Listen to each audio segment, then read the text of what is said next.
अब भूपेंद्र सिंह हुड्डा की पत्नी से उनके संबंध थे। पुलिस को कम से कम उनसे पूछताछ करनी चाहिए कि क्या कारण है। मैं कोई ये नहीं कहना चाहता कि भूपेंद्र हुड्डा जी की पत्नी उसमें शामिल है। अगर वो उनकी निकट की मित्र रही हैं तो उनसे पता होना चाहिए। किसी की भी महिला की मृत्यु किस तरीके से होती है तो उस पर तो सरकार को भी देखना चाहिए। देखिए, भारतीय जनता पार्टी एक कैडर वाली पार्टी है और हम दिल्ली की 70 विधानसभा सीटों पर जहां भारतीय जनता पार्टी लड़ी है वहां कार्यकर्ताओं का सम्मान करने का हमने तय किया था। उसी के तहत सुल्तानपुरी माजरा विधानसभा में हमारे प्रत्याशी भारतीय जनता पार्टी के वरिष्ठ नेता करम सिंह कर्मा थे।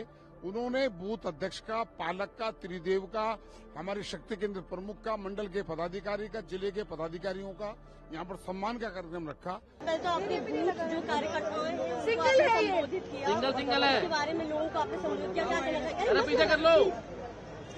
देखिए, भारतीय जनता पार्टी एक कैडर वाली पार्टी है और हम दिल्ली की 70 विधानसभा सीटों पर जहां भारतीय जनता पार्टी लड़ी है वहां कार्यकर्ताओं का सम्मान करने का हमने तय किया था।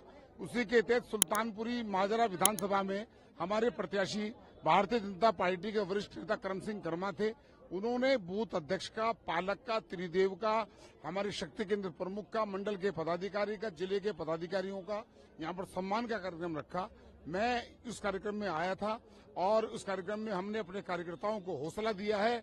बेशक हम इस विधानसभा को हारे हैं, लेकिन अगली बार नगर निगम के चुनाव के अंदर तीनों नगर निगम की सीटें करम सिंह कर्मा के नेतृत्व में भारतीय जनता पार्टी जीतेगी। सर, एक सवाल, हरियाणा में जो कांग्रेस महिला का जो मिला हुआ राजनीति हो रही है, उनकी माता ने खुद कहा कि या तो पार्टी के हो सकते हैं पार्टी के बाहर के, और भूपेंद्र सिंह हुड्डा की वाइफ की बहुत क्लोज थी, वो ने उनका फोन नहीं उठाया और वो दाह संस्कार करने से भी मना कर रही है अभी।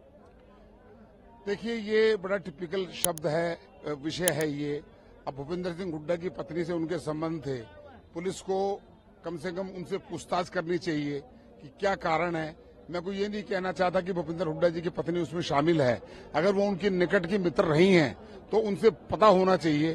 किसी की भी महिला की मृत्यु किस तरीके से होती है तो उस पर तो सरकार को भी देखना चाहिए और पुलिस को या जो भी एजेंसियां हैं उनको उनसे बातचीत करनी चाहिए। सरकार ने एसआईटी का गठन किया है इस मामले की जांच के लिए और साथ ही वो लगातार इस पे पूरी नजर बनाए हुए हैं। भूपेंद्र सिंह हुड्डा ने भी इस पे बोला कि इसको जस्टिस मिलना चाहिए और हम इस पे कड़ी निंदा करते हैं और हम इसका पूरा इन्वेस्टिगेशन करते हैं। चाहे पार्टी का भी बंदा होगा तो भी उसको। देखिए, एसआईटी का गठन के बाद हुड्डा साहब के पास बोलने के लिए और इसके अलावा कुछ था नहीं, लेकिन जो भी दोषी है, एसआईटी जो भी दोषी होगा, चाहे वो किसी भी पार्टी का हो, उसको बख्शा नहीं जाना चाहिए।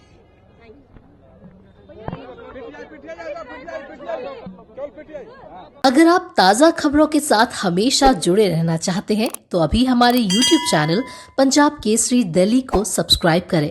साथ ही Facebook और Instagram पर भी हमें फॉलो करना ना भूलें। आपका समर्थन ही हमारी ताकत है। धन्यवाद।